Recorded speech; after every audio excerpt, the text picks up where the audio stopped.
I now give the floor to Her Excellency Ms. Retno Marsudi, Minister for Foreign Affairs of Indonesia. Bismillahirrahmanirrahim. Mr. President, I flew 21 hours from Jakarta to attend this meeting. I just want to remind the Council that you have a big responsibility to maintain peace and security, not to prolong war, not to back up any side, to continue war. Indonesia condemned the continuing unprecedented aggression against civilians by Israel in Gaza. We are seeing a humanitarian catastrophe.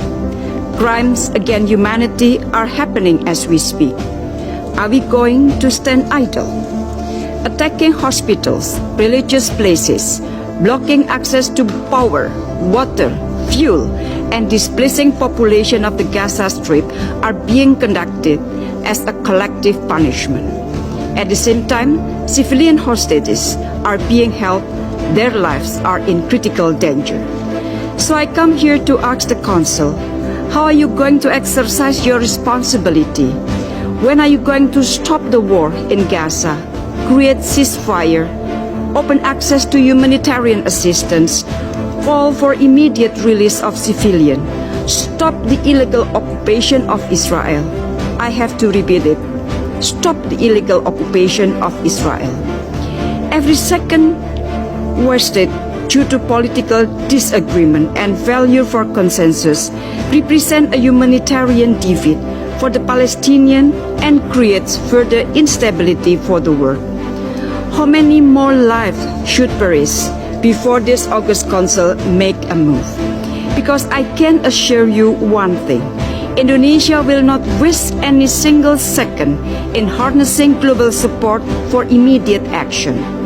Through the OIC, ASEAN, the ASEAN GCC, and D8 meetings, Indonesia has pushed for a united voice to urge for the cessation of violence and focus on tackling the urgent humanitarian catastrophe.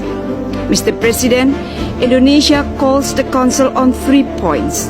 First, a united call for an immediate ceasefire. Silence is harrowing against deafening sound and bullets and rockets. Blanket support shown to one side has so far led to further disproportionate use of force, violation of international humanitarian law, and impunity. It is our collective obligation to end the cycle of violence before it escalates into a regional and global calamity. Second, prioritization of humanitarian access. More than 2 million people in Gaza are hanging on to their lives for basic humanitarian needs. Convoys of aid delivery are mostly being held immobilized and in constant danger from crossfire. The Security Council must urge immediately for safe and unimpeded passage of humanitarian access and respect toward humanitarian law.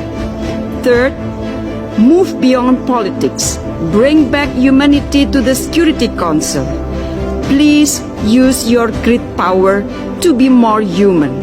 The Palestinians deserve equal rights and treatments. We are all human beings. We all deserve to have a home. We must reject the displacement of Palestinians. We must not let the 1948 tragedy reoccur.